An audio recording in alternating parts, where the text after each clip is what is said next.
Hello friends, myself Karish Butani. आज से मैं आपको क्लास 10th की मैथ्स स्टार्ट कर रहा हूँ पढ़ाने। आज मैं आपको चैप्टर फर्स्ट की फर्स्ट एक्सरसाइज पढ़ाऊँगा। जो 9th क्लास है वो थोड़ी हार्ड हो जाती है 10th के कंपेरेबल में। अगर आप 10th को देखोगे तो वो बहुत ज़्यादा ईजी है 9th के मुकाबले। तो बस मैं आपको पूरा सपोर्ट करूँगा। मैं बहुत जल्दी कोशिश करूँगा कि सारे कोर्स की वीडियो मैं जल्द से जल्द डाल दूँ। बस मैं आपको पूरा सपोर्ट दूंगा और आप मुझे पूरा सपोर्ट दीजिए। चलिए टाइम ना वेस्ट करते हैं, अपने स्टार्ट करते हैं चैप्टर फर्स्ट की first exercise.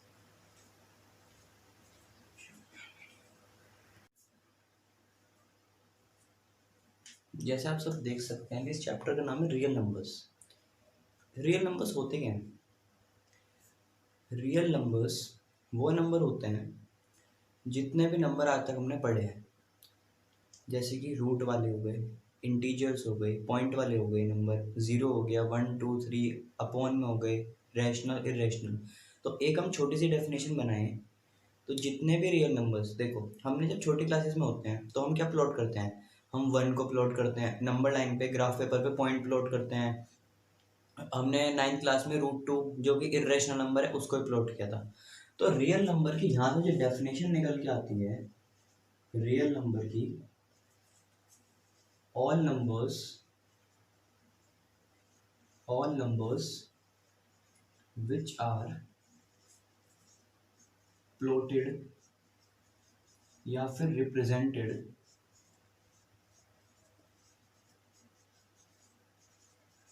Bye a number line. वो सारे नंबर, जैसे बाई चांस मैंने नंबर लाइन बना दी 10 से लेके 50 तक, तो इसके बीच में जितने भी नंबर आएंगे 10.1 10/2 जो भी आएगा नंबर, सब क्या होंगे? Real numbers. तो अब रियल नंबर्स में हमें कुछ छोटी छोटी इन्फॉर्मेशन पता होनी चाहिए। जैसे कि सबसे पहला हमें पता होना चाहिए नेचुरल नंबर्स क्या होते हैं। नेचुरल नंबर्स होते हैं जो 1 से स्टार्ट हो और अप टू आगे तक जाते रहे। ऐसे ही अगला होता है हमारा होल नंबर्स। ये हमें नॉलेज इसलिए पता होनी चाहिए क्योंकि हमें अभी पूरे आगे साल में कहीं ना कहीं आता रहेगा होल नंबर, नेचुरल नंबर, तो हम इसकी नॉलेज होनी चाहिए। होल नंबर्स होते हैं जो 0 से स्टार्ट हो और 1 से जाते हैं। बस नेचुरल नंबर और होल नंबर में 0 का फर्क होता है। एक होते हैं हमारे इंटीजर्स। तो इंटीजर्स होते हैं नेगेटिव, ये 0 से पहले के भी सारे नंबर्स, -1 -2 -3, और 0 के बाद के भी 1 2 3 4 अप टू सो ऑन। ठीक है, अब ऐसे आ जाते हैं आपके रैशनल नंबर्स। रेशनल नंबर्स वो होते हैं जिसको हम P/Q की फॉर्म में लिख सकते हैं। फॉर एग्जाम्पल 2, क्योंकि 2 को भी तो फॉर एग्जाम्पल ऐसे इजी लेते हैं, पहले 3/2, 5/2, 6/2, और जैसे 0, क्योंकि 0 0 के तो P/Q की फॉर्म में लिख सकते हैं क्योंकि 0 के नीचे हम 1 लगा सकते हैं। ऐसे ही अगला आता है हमारे इर्रेशनल नंबर। इर्रेशनल वो होते हैं जिनको P/Q की फॉर्म में नहीं लिख सकते, जैसे कि √2, √3, √5, पाई एक्सेट्रा। क्योंकि जो 2 की वैल्यू आती है वो आती है 1.4 समथिंग, कभी भी उसको अपॉन में नहीं आ सकती। तो ये हमें कुछ नॉर्मल डाटा हमें याद होना चाहिए। चलिए अब हम आगे बढ़ते हैं।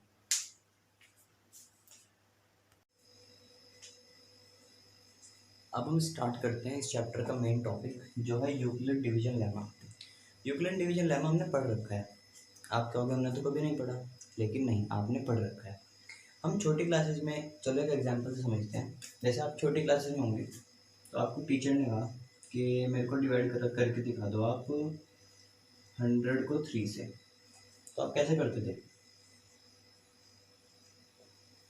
3 3 ज़ा 9, 1 बचा यहाँ पे, फिर 0 नीचे आता था, फिर करते थे 3 3 ज़ा 9, यहाँ पे रिमाइंडर बच जाता 1, सॉरी 3 3 ज़ा 9, रिमाइंडर बच जाता था 1। तो आप ये जो 100 चीज़ होती थी इसको क्या बोलते थे? डिविडेंड। इसको क्या बोलते थे? डिवाइजर। इसको क्या बोलते थे? क्वोशिएंट। इसको क्या बोलते थे? रिमाइंडर। है ना। और एक हमने पढ़ा था डिवीजन एल्गोरिदम छोटी क्लासेस में, तो हम ये लिखते थे dividend equals to divisor into quotient plus remainder, ये करते थे ना। तो यहाँ पे वैल्यू पुट करिए, देखो डिविडेंड कितना है 100, डिवाइजर कितना है 3, क्वोशिएंट कितना है 33 और रिमाइंडर कितना है 1। फिर ये कितना आ गया 99 + 1 = 100। इसका मतलब ये वाली हमने बचपन में पढ़ी थी कि जो डिविडेंड होता है बीच वाला नंबर, उसको डिवाइजर और क्वोशिएंट को मल्टीप्लाई करके उसमें रिमाइंडर ऐड कर दो तो डिविडेंड बन जाता है। यही चीज़ अब हम यहाँ पे पढ़ते हैं, ये सेम चीज़ यहाँ पे पढ़ेंगे। कैसे, देखो अब हम डिविडेंड को आज से ए कहना शुरू कर देंगे। डिविडेंड को क्या कहेंगे ए, और डिवाइजर को क्या कहेंगे बी, और क्वोशिएंट को क्यू और रिमाइंडर को आर। तो देखो अगर हम यहाँ से रिलेशनशिप बनाए तो कैसे बनेगी, a = bq + r, यही रिलेशनशिप यहाँ पे बन गया। देखो ये, तो डिवीजन एल्गोरिदम वही है जो हम पढ़ चुके हैं, लेकिन बस इसका नाम और लिखने का तरीका बदल चुका है, बस और कुछ नहीं। तो देखिए ये डिवीजन एल्गोरिदम कहती क्या है, given two positive integers a and b, a और b कोई दो नंबर है, a और b दो नंबर कैसे हैं, देखो a तो ये रहा और b ये रहा, और याद रखना कि a जो है हमेशा b से बड़ा होगा, क्योंकि जो बीच वाला नंबर होता है वो तो बाहर वाले से हमेशा बड़ा होता है ना, तभी तो डिवाइड होगा। तो जो a है वो b से बड़ा होगा। There exist unique integers p and q, तो इसका मतलब, उसका कहने का मतलब ये है कि अगर आपके पास कोई दो नंबर हो a और b और उनको डिवाइड करा जाए तो दो और नंबर आएंगे q और r, और उनकी रिलेशनशिप ये बन जाएगी a = bq + r। ठीक है, और ये क्या लिखा हुआ है कि r 0 से तो बड़ा और b से छोटा। ये दो साइन कैसे लगे हुए हैं एक साथ, देखो यहाँ पे लिखा हुआ है जो r है, इसका मतलब क्या होता है कि जो r है मतलब रिमाइंडर, वो 0 से क्या होना चाहिए छोटा, और ये जो लाइन लगा देते हैं इसका मतलब क्या होता है कि रिमाइंडर 0 के इक्वल भी आ सकता है। और आगे लिखा हुआ है उसने कि जो रिमाइंडर है वो b से कैसा होना चाहिए छोटा और 0 से कैसा होना चाहिए बड़ा। तो यही बात, इसका मतलब ये था, देखो अगर यहाँ पे जो रिमाइंडर आएगा, जब हम 3 से किसी चीज को डिवाइड करेंगे तो रिमाइंडर क्या क्या आ सकता है, या तो 0 आएगा या 1 आएगा या 2 आएगा। अगर 3 आ नहीं सकता रिमाइंडर, क्यों, क्योंकि अगर 3 यहाँ पे आ जाता तो हम एक बार और ना डिवाइड कर देते 3 से। तो इसलिए हमने लिखा कि जो रिमाइंडर आएगा वो 0 और b के बीच में आएगा, मतलब 0 और 3 के बीच में, ना तो 3 भी नहीं आ सकता कभी। मैंने आपको रीजन बता दिया 3 क्यों नहीं आ सकता। तो ये इस एक्सरसाइज में मेन यही पढ़ेंगे, डिवीजन एल्गोरिदम क्या होती है। तो इसका बेसिक आइडिया दे दे, कोई डरने की बात नहीं। डिवीजन एल्गोरिथम वही है जो हम छोटी क्लासेस में पढ़ चुके हैं, dividend equals to divisor into quotient plus remainder, वही चीजें हम दोबारा करेंगे। ठीक है,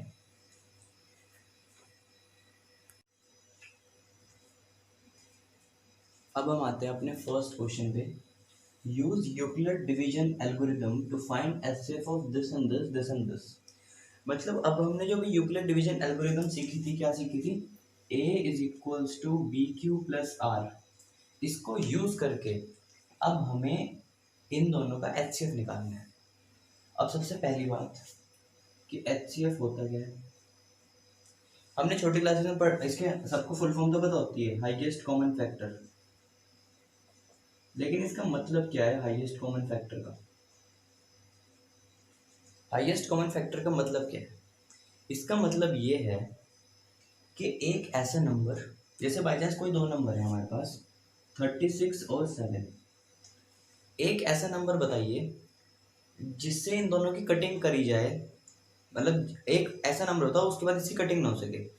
जैसे कि इसका इसका एक ऐसा नंबर सिर्फ 1 है, देखो अगर हमने इसको 1 से कटिंग कर दी तो वापस वही आ जाएगा। ऐसा कोई और नंबर 1 के अलावा नहीं है जिससे इसकी कटिंग हो सके। जब जिस नंबर पे कटिंग रुक जाए उसको बोलते हैं एचसीएफ। तो इसका एचसीएफ क्या आ जाएगा 1। थोड़ा और एग्जांपल लेते हैं इसको समझने के लिए। जैसे 10/5, ऐसा नंबर बताओ जिससे कट सकता है 5 से, तो 5 1 जा 5 2 जा, तो अब इसका आंसर आ गया 2। तो अभी आगे तो इसकी कटिंग हो नहीं सकती, तो इसका एचसीएफ क्या आ जाएगा 5। और देखते हैं। जैसे कि बाई चांस हमारे पास है 36/4, इसकी कटिंग हम 2 से करते हैं, तो 2 2 ज़ा और 2 1 ज़ा 2 18 ज़ा, लेकिन अभी ये 2 से एक बार और कटेगा, तो इसलिए जो इसका HCF है वो 2 नहीं हो सकता। एक HCF का मतलब होता है एक ऐसा नंबर जिससे बस एक बार कटिंग और उसके बाद कटिंग ना हो सके। जैसे कि 36/4 को अगर हम 4 से कट करें तो आंसर आएगा 9, सॉरी हाँ हाँ 9 आ गया। अब इसकी कटिंग और नहीं हो सकती ना आगे, तो इसका HCF क्या आ जाएगा 4। मतलब एक हमें दो नंबर को कटिंग करने के लिए एक ऐसा नंबर चाहिए जिससे उनकी कटिंग हो और उसके बाद हमें कोई और कटिंग उसकी ना हो सके। जैसे हम 36 और 4 को हमने 4 से कट कर दिया, 4 1 ज़ा 4 9 ज़ा 36, अब इसकी फर्दर कटिंग नहीं हो सकती, तो इसका मतलब इसका HCF क्या आ गया 4। लेकिन जब हमने 36/4 को 2 से कट किया था तो और उसके बाद भी इसकी कटिंग और हो पा रही थी, तो इसलिए इसका HCF 2 नहीं होगा, इसका HCF क्या होगा 4। तो हमें याद रखना है ऐसा नंबर। तो अब हमें ये ऐसा नंबर निकालेंगे कैसे, तो उसके लिए एक तरीका होता है डिवीजन एल्गोरिदम, हमने छोटी क्लासेस में करा भी है, मैं बताता हूँ कैसे किया है।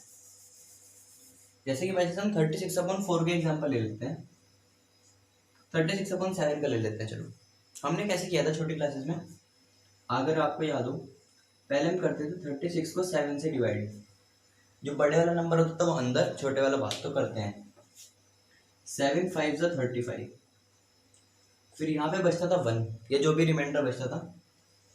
फिर जो ये वाला नंबर होता था इसको यहाँ पे रख लेते थे उठा के, फिर इसको दोबारा डिवाइड करते थे 1 7 ज़ा 7। तो ऐसे इसके डिवीजन करते जाते थे जब तक रिमाइंडर 0 ना आए, और जैसे ही रिमाइंडर 0 आ गया तो इसका HCF यहाँ पे आ जाता था, HCF आ गया इसका 1। अब हम करके देखते हैं इन वाले क्वेश्चंस को, अब ये और क्लियर होगा आपको। देखो पहले हम छोटी क्लासेस के हिसाब से करते हैं। जैसे पहला क्वेश्चन है ये, तो इसमें जो बड़े वाला नंबर होता है उसको तो रखिए अंदर, और जो छोटे वाला होता है उसको रखिए बाहर। अब इसके डिवीजन करने स्टार्ट करते हैं। थोड़ा सा लिख लेता हूँ मैं क्योंकि उसमें स्पेस चाहिए।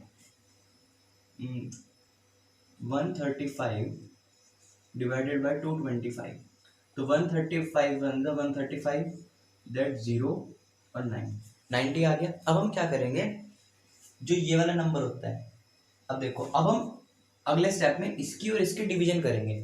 तो जब इन दोनों की डिवीजन करेंगे तो कौन सा नंबर बड़ा है 135, तो 135 इस बार अंदर आएगा, तो पहला स्टेप तो ये हो गया। दूसरा स्टेप होगा इस बार 135 अंदर, ये 90 बाहर, 90 1 ज़ा 90, 5 बचा और 45। अब हमें ये काम कब तक करना है, जब तक रिमाइंडर 0 ना आ जाए। अब तीसरा स्टेप क्या करेंगे, इस बार इसमें और इसमें डिवीजन करते हैं। जो हमारा पिछली बार डिवाइजर होता है और रिमाइंडर आता है, अगली बार उन दोनों के बीच में हम डिवीजन करते हैं, और जो बड़ा नंबर होता है उसको डिवीजन में अंदर के डिविडेंड बना के लिखते हैं, और जो रिमाइंडर होता है उसको डिवाइजर बना के लिखते हैं। तो 45 इस बार बाहर आ जाएगा और ये अंदर चले जाएगा, तो 45 2 ज़ा 90, तो यहाँ पे हमारा रिमाइंडर 0 आ गया ना, तो इसका मतलब इन दो नंबर का HCF क्या आएगा 45। ये हम करते थे छोटे क्लासेस में, लेकिन अब हमें इसी चीज को 10th में कैसे लिखना होता है वो हम सीखेंगे। तो देखिए इसमें 3 स्टेप बने ना, तो हमें इसके भी आंसर के 3 स्टेप ही देने होंगे। देखिए पहले आंसर फर्स्ट पार्ट देखते हैं कैसे करेंगे। 135 एंड 225 का HCF निकालना है। तो अब देखो पहला स्टेप को लिखने का तरीका हमें पता है कैसे होता है, A is equals to B Q plus are.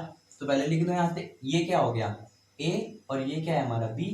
तो पहले हम लिख देंगे यहाँ पे let A is equals to 225 and B is equals to 135।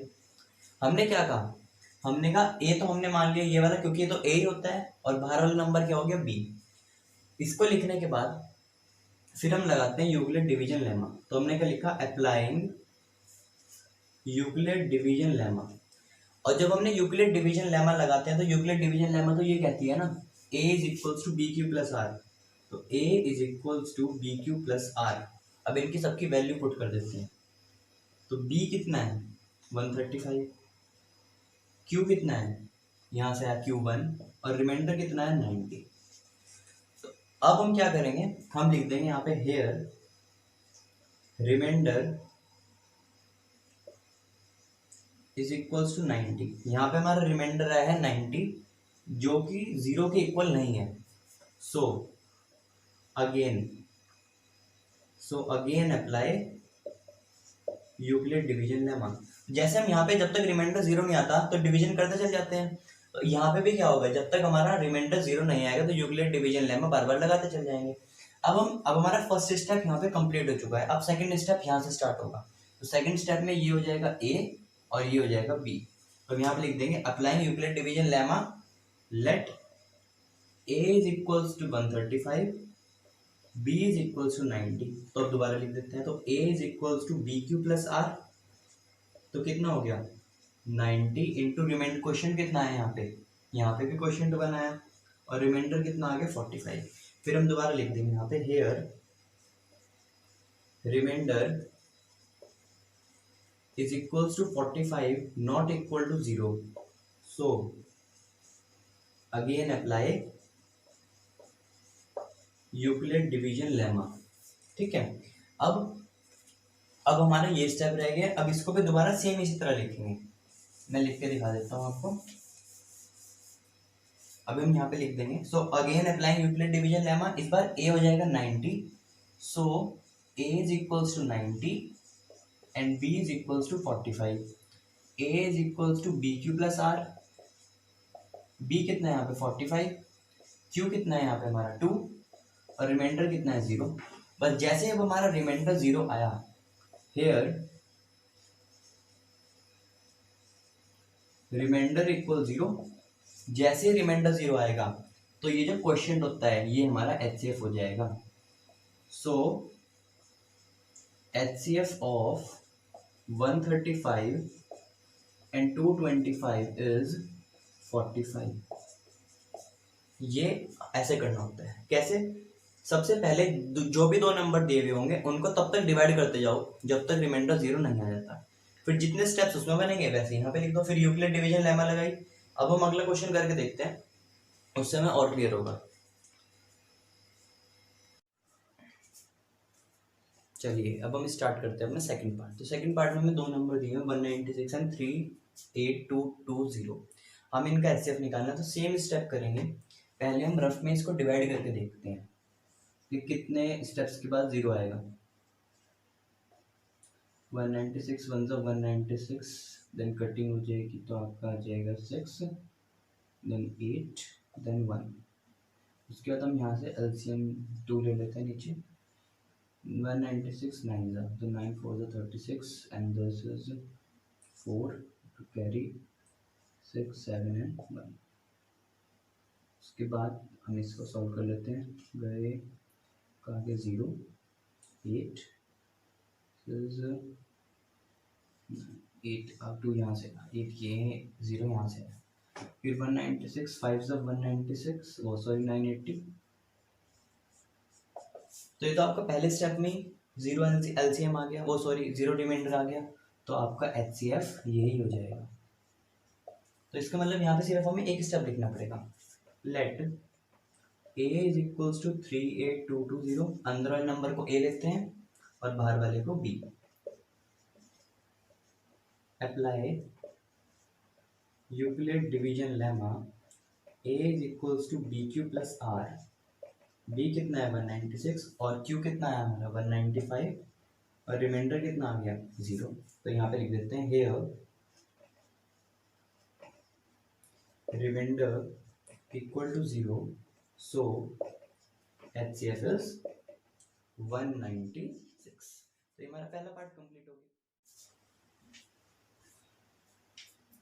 अब स्टार्ट करते हैं अपना थर्ड पार्ट। थर्ड पार्ट भी सेम ऐसे ही होगा जैसे हमने पहले किया है। तो दो नंबर्स का HCF निकालना है। तो सबसे पहले हम डिवीजन कर करके देखते हैं कि 0 कब आएगा रिमाइंडर में। तो जो बड़े वाला नंबर होता है उसको अंदर, छोटे वाला बाहर। तो 225 3 ज़ा 5 6 7। तो यहाँ पे बच गया हमारा 102। फिर यहाँ पे रिमाइंडर 0 नहीं आया तो फर्स्ट स्टेप तो ये हो गया। सेकंड स्टेप में क्या करेंगे, ये रिमाइंडर बाहर और ये चीज़ जो डिविडेंड था पिछली बार वो अंदर। तो इसको डिवाइड करते हैं। 2 ज़ा 2 2 ज़ा 4 2 0 0 2 1 ज़ा 2। तो ये आ जाएगा आपका 1 एंड 51। इस बार भी रिमाइंडर 0 नहीं आया तो थर्ड स्टेप में जाएंगे, ये डिविडेंड जो था वो डिवाइजर जो था डिविडेंड बन जाएगा और रिमाइंडर जो है वो डिविडेंड बन जाएगा, डिवाइजर बन जाएगा। 2 ज़ा 102। तो यहाँ पे आ गया हमारा रिमाइंडर 0, इसका मतलब HCF क्या आ गया 51। बस अब हम इसको लिखने का तरीका ये हम रफ में शो करेंगे, जब भी हम ये चीज़ शो करते हैं तो अब लिखते हैं यहाँ पे let a is equals to 867, क्योंकि बड़े वाले नंबर को a मानते हैं, and b is equals to 255। Apply Euclid division lemma a is equals to BQ plus r। b क्या है यहाँ पे 255, q क्या है फर्स्ट स्टेप में 3 और रिमाइंडर कितना है 102। Here remainder is equals to 102 not equal to 0, so again apply Euclid division lemma। अब हम क्या करते हैं, let a is equals to, इस बार a क्या हो जाएगा 255 and b is equals to 102। तो इस बार फिर a is equals to bq plus r, b कितना है हमारे सेकंड स्टेप में 102, क्वेश्चन कितना है 2, रिमाइंडर कितना है 51। Here remainder is equals to 51 not equal to 0, so again apply Euclid division lemma. अब दोबारा यूक्लिड डिवीजन लेमा लगाएंगे तो a is equals to BQ plus r, b क्या है हमारे थर्ड स्टेप में 51 और क्वेश्चन कितना है 2 और रिमाइंडर कितना आ गया 0। हम यहाँ पे लिख देंगे here remainder equal to 0, so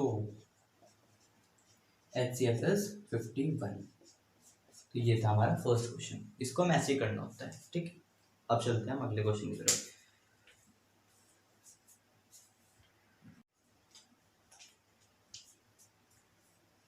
अब हम स्टार्ट करते हैं अपना सेकंड क्वेश्चन। तो सेकंड क्वेश्चन में क्या कह रहा है, show that any positive odd integer, तो यहाँ पे ऑड वर्ड बहुत इंपॉर्टेंट है, is of the form this this this where q is an integer. देखो इस क्वेश्चन में क्या कहा, क्या गया है, उसने कहा कोई भी ऑड इंटीजर, आप कोई भी ऑड नंबर ले लीजिए, जैसे कि 54, जैसे सॉरी 55, 57, 67, 97, कुछ भी नंबर ऑड होना चाहिए, वो हमेशा इस फॉर्म में आएगा। इस फॉर्म का क्या मतलब है, ये आपको कैसी फॉर्म दिख रही है, ये आपको ऐसी फॉर्म नहीं दिख रही है BQ प्लस R, जैसे हमने अभी डिवीजन एल्गोरिथम में पढ़ी थी a is equals to BQ plus R, तो ये कुछ इस फॉर्म नहीं दिख रही है BQ प्लस R। तो इसका मतलब तो 6 क्या हो गया यहाँ पे 6 हो गया डिविडेंड। 6 मतलब वैसा नंबर है जिससे हम सबको डिवाइड करेंगे। तो इस क्वेश्चन में वो ये कहना चाह रहा है कि अगर आप कोई भी ऑड नंबर लोगे, कोई भी ऑड नंबर लोगे और उसको 6 से डिवाइड करोगे, हमने 6 से ही क्यों डिवाइड करा, क्योंकि यहाँ पे खुद ही वो BQ प्लस R की फॉर्म थी और B की वैल्यू में साफ दिखाई दे रही है 6 है। तो इसका मतलब अगर कोई भी ऑड नंबर को अगर आप 6 से डिवाइड करते हो तो हमेशा रिमाइंडर या तो 1 आएगा या 3 आएगा या 5 आएगा। हम करके देख सकते हैं, देखो जैसे कि बाई चांस हमारे पास 31 है, 31 को 6 से डिवाइड करो, 6 5 तो 30, रिमाइंडर क्या है 1। कोई और ऑड नंबर लेते 35, 6 5 तो 30, रिमाइंडर क्या है 5। हम ले लेते हैं 67, 6 1 तो 6, 7 यहाँ पे बचा, 6 1 तो 6, रिमाइंडर है 1। तो आप देखना कि किसी भी ऑड नंबर को 6 से डिवाइड करोगे तो हमेशा रिमाइंडर 1 3 या 5 आएगा। अब हमें इस चीज को यहाँ पे लिखना है, लिख के दिखाना है कि कैसे अब ये प्रूव होगा। तो प्रूव करने के लिए हम यूक्लिड डिवीजन लेमा का यूज करेंगे, क्योंकि यहाँ पे साफ साफ दिखाई दे रहा है यूक्लिड डिवीजन लेमा ही बन रही है। तो कैसे करते हैं, अब देखो मैंने हमेशा a चेंज करता रहा ना, कभी a 31 ले लिया, कभी 35, क्योंकि ऑड नंबर तो कोई भी हो सकता है। तो हम यहाँ पे लिख देंगे let a be any odd integer, क्योंकि यूक्लिड डिवीजन लेमा लगाने के लिए हमें a और b चाहिए। तो a तो हमें पता नहीं ना, a तो कोई भी ऑड नंबर हो सकता है, लेकिन b पता है हमें, and b is equal to 6। b तो हमें फिक्स है ना 6 हर बार। So apply Euclid division lemma. अब यूक्लिड डिवीजन लेमा लगाएंगे, तो यूक्लिड डिवीजन लेमा क्या कहती है, a is equals to B Q plus R. ठीक है, a is equals to B Q plus R, Euclid division lemma ये कहती है। So possible value of a is, तो अब जो a के क्या क्या आंसर आ सकते हैं, अभी हमने ये नहीं कह रहे कि ऑड में हमेशा क्या आंसर आएगा। अगर बाई चांस हम 6 को किसी इवन नंबर से मल्टीप्लाई करते हैं, 6 5 तो 30, तो 0 भी आता है रिमाइंडर। तो मैंने आपको पहले बताया था जब हमने यूक्लिड डिवीजन लेमा स्टार्ट करी थी अभी, क्या कि जो रिमाइंडर आता है, सॉरी यहाँ पे लिखते हैं कि जो रिमाइंडर आता है वो हमेशा 0 से बड़ा या 0 के इक्वल होता है। किससे छोटा होता है, डिविडेंड से। ये मैंने बात लिखवाई थी। तो इसका मतलब a हमारा क्या क्या आ सकता है, या तो 6 क्यूब प्लस 0 आ जाएगा। अब देखो इसका मतलब जब हम 6 से किसी नंबर को डिवाइड करते हैं तो रिमाइंडर क्या क्या आ सकता है, तो 0 आएगा या 1 आएगा या 2 आएगा या 3 आएगा या 4 आएगा या 5 आएगा। 6 तो आ नहीं सकता क्योंकि जैसे 6 या 6 से बड़ा नंबर है तो वो आगे डिवाइड हो जाएगा। तो अब हमने इसमें क्या कहा, हमने कहा a कोई भी नंबर है, b 6 है। अगर हम यूक्लिड डिवीजन एल्गोरिथम लगाते हैं तो ये बन जाएगा। उसके बाद हमने कहा a की वैल्यू ये आ सकती है 6 q plus 0, 6 q plus 1, 6 q plus 2, 6 q plus 5 up to 6 q plus 5। लेकिन उसने हमें क्या कहा, ऑड नंबर। तो ऑड में ये इवन वाली तो आ ही नहीं सकते, ना तो ये आ सकता, ना ये आ सकता, ना ये आ सकता। तो हम लिख देंगे since a is odd, a is odd, so a can be written as, so possible value of a is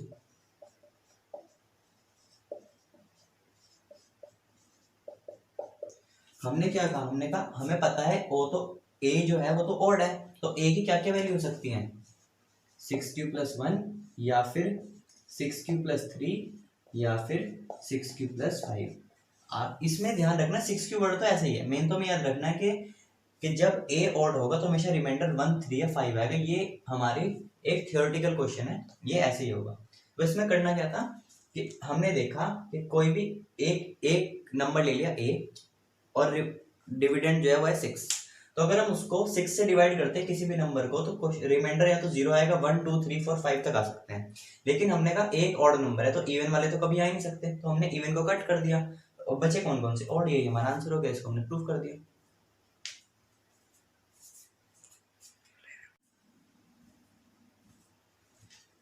अगला क्वेश्चन हमारा एक वर्ड प्रॉब्लम है। An army contingent of 616 members is to march behind an army band of 32 members in a parade. इसमें क्या कह रहा है कि 32 मेंबर्स है बैंड वाले, मतलब बैंड वाले 32 लोग हैं, उनके पीछे 616 आर्मी के मैन चलेंगे। मतलब पहले आगे जैसे ऑनर देने के लिए किसी को, आगे तो बैंड वाले चलेंगे, पीछे आर्मी वाले।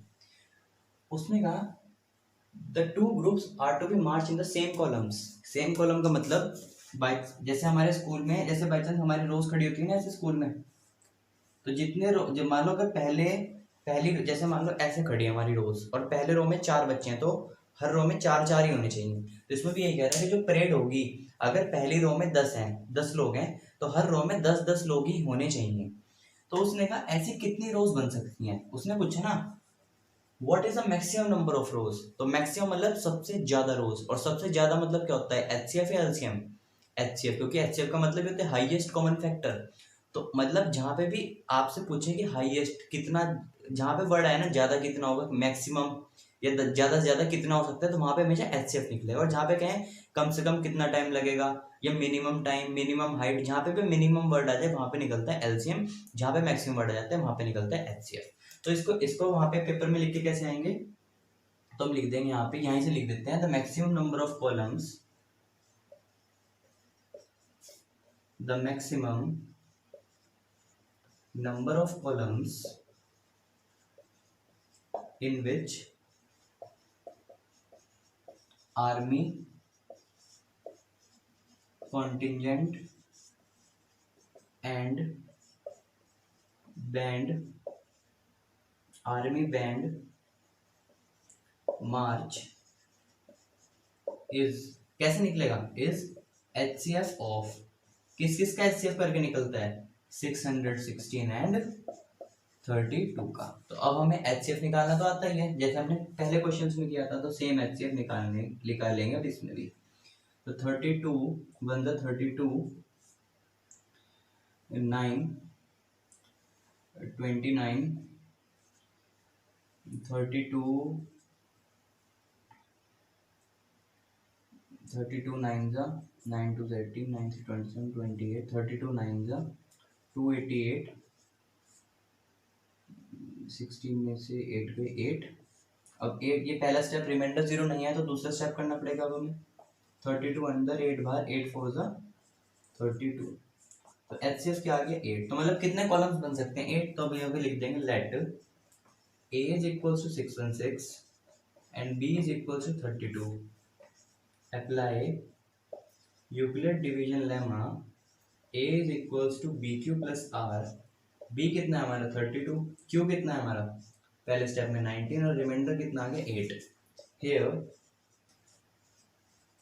remainder is equals to 8 not equal to 0, so again apply Euclid division lemma.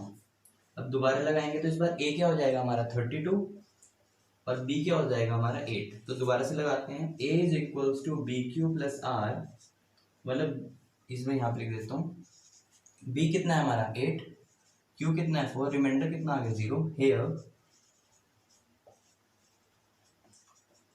Reminder is equal to 0, so HCF equals to 8। तो मतलब कितनी रोज हैं, तो हम यहाँ पे लिख देंगे द मैक्सिमम कॉलम इज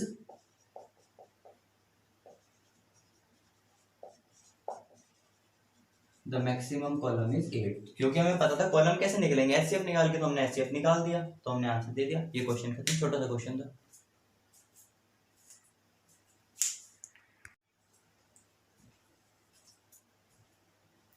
चलिए अगला क्वेश्चन करते हैं, fourth. Use Euclid division lemma to show that the square of any positive integer is either of the form of 3m or 3m plus 1। देखो अभी हमने सेकंड क्वेश्चन करा था, उसमें कहा था सिर्फ ऑड नंबर्स, इसमें उन्होंने कहा show that square of any positive integer, इसमें कोई भी नंबर हो सकता है, कोई भी पॉजिटिव इंटीजर, इसमें ऑड और इवन की बात नहीं करी गई है।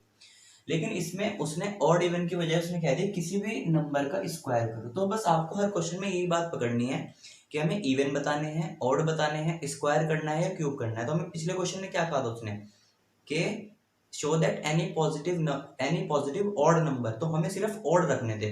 यहाँ पे उसने कहा स्क्वायर, तो हमें पहले सारे नंबर्स निकाल के उसका स्क्वायर करना होगा। मैं करके दिखाता हूँ, देखिए सेम स्टेप करेंगे। यहाँ पे 3 क्या हो जाएगा b, क्योंकि हमें पता है, हमें दिख रहा है BQ प्लस R की फॉर्म में है। तो हम यहाँ पे लिखते हैं let A be any positive number and b is equal to 3, b 3 हो गया। apply Euclid division lemma, अब Euclid division lemma लगाएंगे। a is equals to bq plus r, एक a तो पता नहीं हमें, b कितना है 3q plus r, ये हो गया। so पॉजिटिव वैल्यू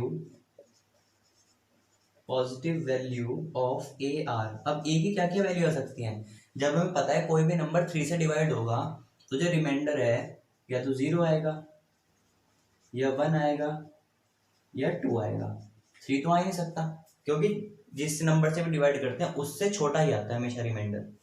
उसने क्या कहा इसका स्क्वायर करना, तो हम सबका स्क्वायर करते हैं। पहले मैं क्या करता हूँ, let A is equals to 3q, पहले वाला नंबर लेते हैं, इसको स्क्वायर करते हैं, स्क्वायरिंग बोथ साइड, दोनों साइड स्क्वायर कर दो।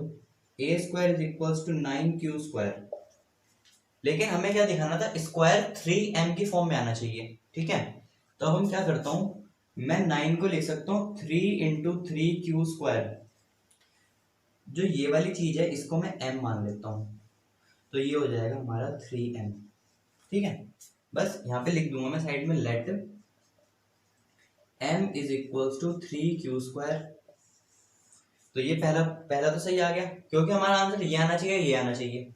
अब दूसरा नंबर लेते हैं, let a is equals to 3q+1, squaring both the side, squaring करते हैं, a² is equals to a² plus b² plus 2ab। अब हम क्या करते हैं, इसमें से और इसमें से 3 कॉमन ले लेता हूँ, तो अंदर क्या बचेगा, 3q² प्लस 2q+1। अब हमें तो क्या दिखाना था, 3m+1 में, तो हम क्या करते हैं, जो बीच वाला ब्रैकेट वाला नंबर है इसको m मान लेते हैं और यहाँ पे लिख देंगे let m is equals to 3q² plus 2q। अब ऐसे तीसरे वाले के साथ भी करते हैं, let a is equals to 3q plus 2, squaring both the side. तो a² कितना आ गया, 9q² plus 4 plus 6, 3 to the 2 to the 4, 6 4 24q। अब मैं क्या करता हूँ, पूरे में से ही 3 कॉमन ले लेता हूँ। तो 3 कॉमन लूंगा तो बाहर के अंदर क्या बचेगा, 2q², सॉरी 3q²। एक मिनट, अब मैं क्या करता हूँ, सबसे पहले 9q² प्लस 24q को एक साथ लिख लेता हूँ, और 4 को मैं लिख सकता हूँ 3+1 में। अब इन तीनों में से मैं 3 कॉमन लूंगा, तो अंदर क्या बचेगा, 3q² प्लस 8q प्लस 1+1। तो अब मैं क्या करता हूँ, इस पूरे ब्रैकेट को मान लेता हूँ m, और यहाँ पे m की वैल्यू आ गई, let m is equals to 3q² plus 8q+1। ठीक है, क्योंकि देखो यहाँ पे क्या आंसर आया, 3m, यहाँ पे क्या है 3m+1, यहाँ पे क्या है 3m+1। हमें यही तो लाना था, 3m या फिर 3m+1, तो हमारा प्रूव हो गया। इसका मतलब यह है कि किसी भी नंबर का स्क्वायर कर दो, इसका मतलब 3 से जो नंबर डिवाइड होते हैं उसको किसी का भी स्क्वायर कर दो तो हमेशा इस फॉर्म में आंसर आएगा। तो यही आया हमारा। ठीक है, तो अब हम अगले क्वेश्चन पे चलते हैं।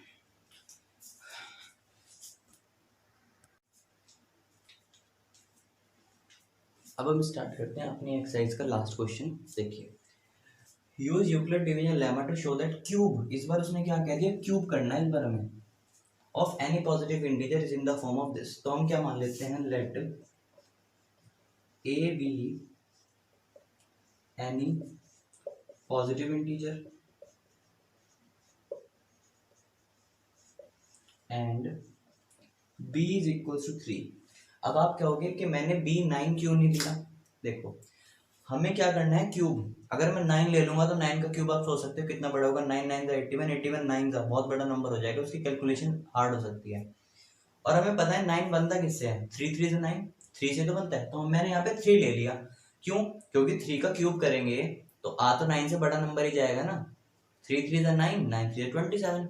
तो हमें तो ऐसा नंबर ही चाहिए जिसका क्यूब करके 9 ही 9 से बड़ा है। तो हमें 9 लेके ऑब्वियसली 9 से बड़ा नंबर आएगा, लेकिन 3 लेके भी तो 9 से बड़ा नंबर आ रहा है ना। तो हम 9 या फिर 9 का कोई मल्टीपल, छोटा मल्टीपल कौन है, 3 तो है, तो हम 3 ले सकते हैं। जैसे अगर आपके पास यहाँ पे 4 आ जाए तो 4 का छोटा मल्टीपल 2 ले सकते हो। ठीक है, तो इसलिए 9 इसलिए नहीं लिया क्योंकि कैलकुलेशन बहुत भारी हो जाएगी। आपका मन चाहे तो आप 9 लेके भी कर सकते हैं, 3 लेके ईजी रहता है। तो अब हम यहाँ पे लगाते हैं apply Euclid division lemma. Euclid division lemma क्या कहती है, a is equals to B Q plus R. A तो हमें पता नहीं b कितनी है, 3q plus R. So possible value of A are, तो a की क्या क्या वैल्यू हो सकती हैं, 3q, 3q plus 1, 3q plus 2। अब आप देखो, अगर आप यहाँ पे 9 ले लेते हो तो 9 की कितनी सारी वैल्यू होती है, 9 क्यूब, 9 0 1 2 3 4 5 6, यहाँ पे 8 रिमाइंडर आ जाते हैं, 9 रिमाइंडर, और सबका फिर क्यूब करना तो बहुत ज्यादा टाइम लग जाता। इसलिए हमने 3 ले लिया, 3 टर्म्स हमारा काम हो जाएगा। तो हम यहाँ पे करते हैं let a is equal to 3q, cubing both side, दोनों साइड क्यूब कर देते हैं, तो क्या आएगा 3 इंटू 3 इंटू 3 इंटू q²। ठीक है, तो मैं इसको लिख सकता हूँ 9 इंटू 3q²। मैंने इसको ऐसा क्यों लिखा 9 इंटू 3q², क्योंकि हमें ऐसी फॉर्म में लाना है 9m की फॉर्म में, तो मैंने यहाँ पे 9 अलग कर दिया, तो ये बन गया हमारा 9m। Let m is equals to 3q²। अब अगले आगे चलते हैं।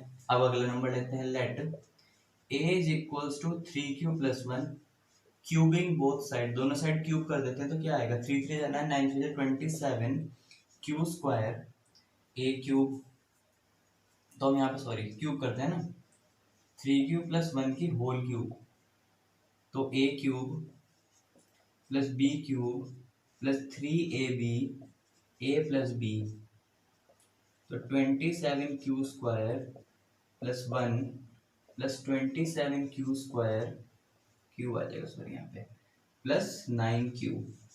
तो अब मैं क्या करता हूँ, 1 को तो ले जाता हूँ बाहर अलग से,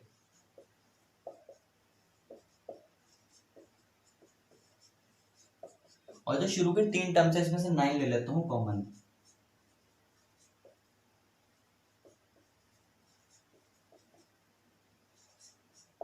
और ये जो ब्रैकेट है इसको क्या मान लेता हूँ, m। तो ये हमारे इस फॉर्म में आता है 9m+1, और हमारी एक फॉर्म लानी हो रहा है कि वो शायद थर्ड वाले से आ जाए, तो यहाँ पे क्या लिख देंगे, let m equals to 3q³ plus 3q² plus q। अब हम लेते हैं let a is equals to 3q+2 cubing both the side, तो a cube is equals to a cube plus b cube plus 3 2 6 6 1 6 3 2 6 6 1 6 6 3 18,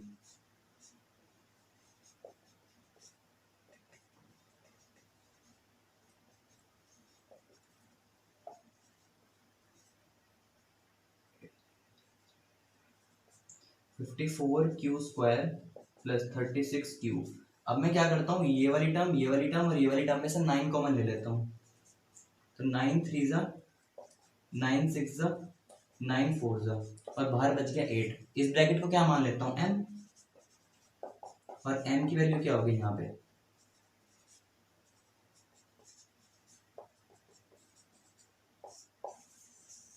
तो ये हमारा प्रूव हो गया, 9m+1 9m+8। ये एक्सरसाइज थोड़ी ऐसी है, इस एक्सरसाइज में थोड़ा बहुत हमें स्टेटमेंट्स वगैरह थोड़ी याद रखनी होती है। आगे आगे सिर्फ हमारा फर्स्ट चैप्टर जो है थोड़ा थ्योरेटिकल हो जाता है, जो हमारी थर्ड एक्सरसाइज है उसमें हमें थोड़े स्टेटमेंट्स याद रखनी पड़ती हैं, इसलिए बस फर्स्ट एक्सरसाइज जो फर्स्ट चैप्टर उसमें आप थोड़ी मेहनत कर लीजिए, मतलब लर्न कर लीजिए कुछ कुछ चीज़ें, लेकिन आगे चैप्टर आएंगे वो हमारे 10th में ईजी हैं। ये आपको जहाँ भी आप पढ़ो आपको ये याद करना ही पड़ेगा कुछ स्टेटमेंट्स, तभी आके प्रैक्टिस होती है, इसकी प्रैक्टिस करोगे तो अच्छा हो जाएगा। ठीक है, थैंक यू। और हमारी ये एक्सरसाइज खत्म होती है। अगर आपको ये वीडियो अच्छी लगी है तो लाइक कीजिए और मेरे चैनल को सब्सक्राइब कीजिए। Thank you for watching.